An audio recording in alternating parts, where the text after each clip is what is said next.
Bog, ja sam Tija. Riječanka sam zaljubljena u svoj grad. Obožavam istraživati njegove ulice, parkove, trgove, palače. Danas ću te provesti jednim posebnim mjestom. Mjesto koje često i rado posjećujem. Baka me onamo vodila u igraonicu u kojoj su i čuda moguća, a s mamom, tatom i bratom Tinom bila sam ondje na izložbi. I to noću.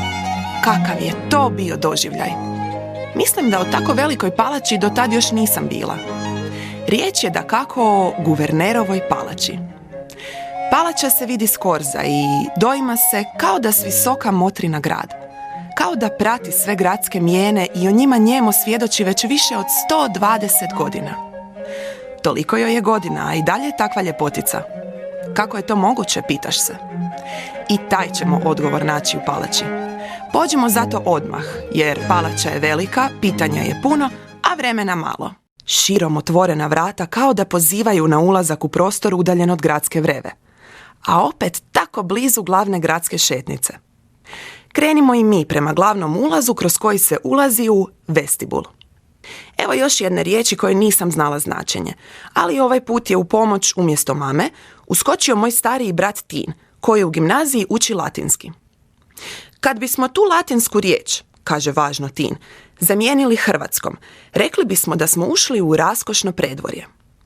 Zaustavimo se na trenutak.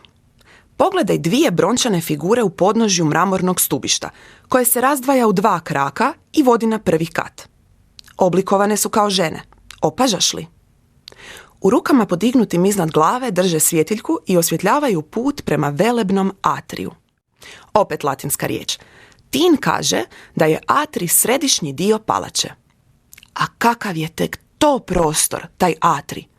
Njegova je površina čak 300 četvornih metara. Proteže se u visini 2 katova, a na atrij se nadovezuje trijem, iznad kojeg su balkoni. Svaki balkon stoji na 4 stupa, pa je atrij okružen s 8 pari stupova. Sunčeve zrake prodiru kroz svjetlarnik koji natkriljuje atrij, što mu tijekom dana daje obilje svjetla. A kad padne mrak, atrij osvjetljavaju 4 velika kristalna lustera. A sad se, uz malo mašte, vratimo u bogatu prošlost Rijeke. Za svaki ćemo slučaj naopako okrenuti lentu vremena i vratiti se u doba kad je palača bila rezidencija guvernera. Iz atrija krenimo udesno. Ulazimo u svijet odraslih. Na službeni prijem kod guvernera čekaju uglavnom muškarci, poslovni ljudi u odjelima, a tek se ponekad dama s malo nelagode pokušava uklopiti u ovo muško društvo. Čekaonica je povezana sa sobom za prijem, čije zidove prekrivaju svilene tkanine zelene boje. U prijemnoj sobi, za svojim radnim stolom, sjedi guvernerov tajnik. Jako je ozbiljan, pažljivo sluša, pregledava papire, a onda donosi odluku. Guverner će vas primiti. Ili, nažalost, guverner vas danas neće moći primiti. Dođite sutra. I sve pomno krasopisom bilježi u veliku knjigu. Njegov stol krasi raskošna tintarnica, a piše perom koje pažljivo umače u tintu. Ne smije pogriješiti, jer kako ispraviti pogrešku? O tipki delete, koja začas rješava sve probleme i ne sanja. Dokumente ozbiljno odlaže u blagajnu s velikim ključem koji brižljivo čuva. I dok tajnik strpljivo radi svoj posao, guverner razmišlja o gradu. U svojoj radnoj sobi, zidova prekrivenih svilenim tkaninama zagasito crvene boje, za radnim stolom od masivne hrastovine, zamišljen, ali zadovoljan, guverner razmišlja o Rijeci koju zahvaćaju snažne, nezaustavljive promjene. Jedna od njih je i gradnja ove palače, za što je zaslužan mladi i ambiciozni guverner, grof Lajoš Bačanji. Zagledan u njegov portret, guverner se prisjetio svog prethodnika. Riječkim guvernerom Lajoš Bačanji postao je 1892. godine. Nedvojbeno, bio je omiljeni riječki guverner i osjećao je svojom dužnošću gradu darovati novu guvernerovu palaču, koja će biti simbol vlasti, ali i simbol moći i bogatstva Rijeke potkraj 19. stoljeća. U njoj bi građani s guvernerom mogli podijeliti svoje brige i probleme. U njoj bi se održavali raskošni domjenci i balovi.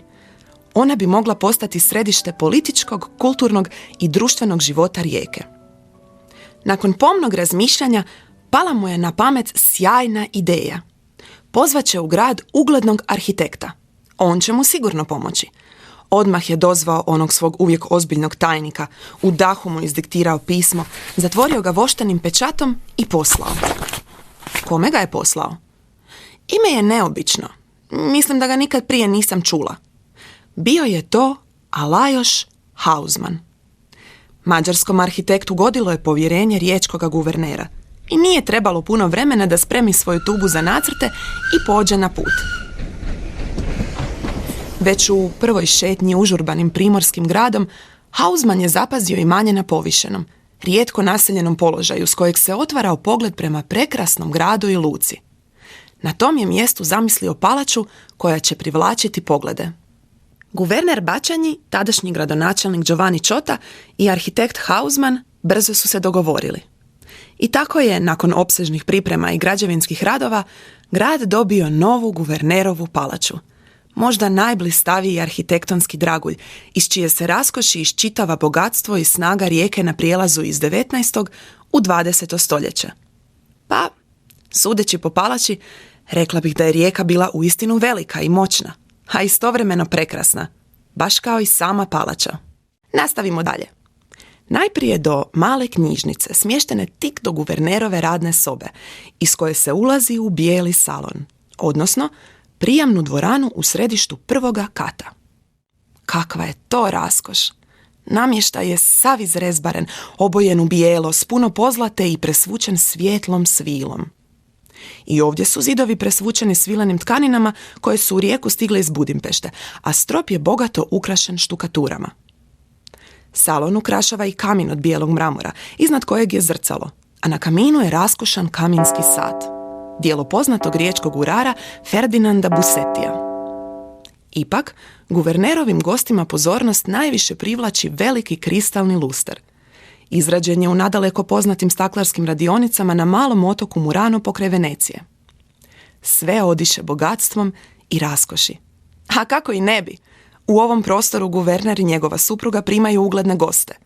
Tu se, uz čašu šampanjca ispijanu na velikoj terasi s koje se pruža pogled na grad, sklapaju prijateljstva, dogovaraju poslovi, ali i razgovara o netom održanoj kazališnoj predstavi.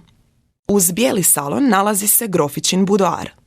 Mali, elegantno ukrašen ženski salon u kojem grofica svojim gošćama uz laganu muziku nudi fini liker i kolačiće. I dok se iz budoara čuje hihot dama utišan lepezama, iz sobe do grofičina budoara dopire glasni razgovor guvernera i njegovih gostiju, koji, čekajući večeru, uz cigare i konjak raspravljaju o političkom i gospodarskom životu grada. Dok guverner i njegova supruga uživaju u društvu s gostima, u kuhinji na drugom katu pod budnim okom kuharice Marte priprema se raskošna večera, koja je morala biti na stolu točno u 7. Ne kao kod nas, kad svatko na mamin užas jede kad hoće. Poslužitelji u odorama i s bijelim rukavicama na rukama Martina remek dijela prenosili su u blagovaonicu, gdje su za velikim ovalnim stolom za koji se moglo smjestiti čak 36 ljudi sjedili guvernerovi uvaženi gosti. O, prostrujalo je za stolom. Kakva umjetnost na tanjuru!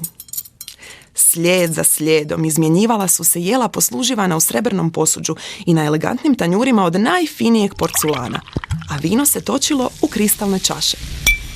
Da ne bismo ometali večeru, polako idemo dalje, prema mramornoj dvorani.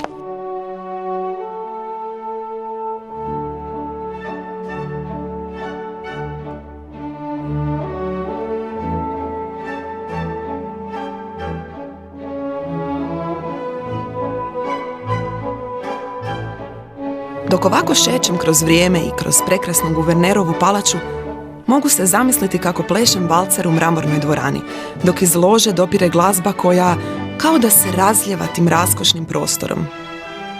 Da, večera je gotova. Iz mramorne dvorane dopire glazba i privlači goste. Zadivljeni dvoranom zidova obloženih mramorom iz talijanskog gradića Carrare prepuštaju se zvucima glazbe.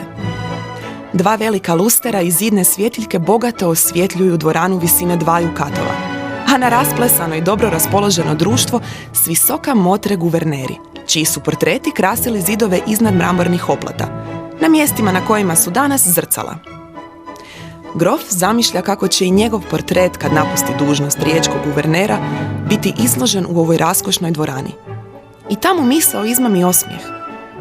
Da, i on je dio bogate povijesti ovog lijepog grada, ali dotad će proteći mnogo vremena, a i portreti će svoje mjesto naći u čuvaonicama muzeja. I dok guverner zamišljeno stoji pred portretima svojih prethodnika, njegovi gosti pogledavaju na sat. Vrijeme je za počinak.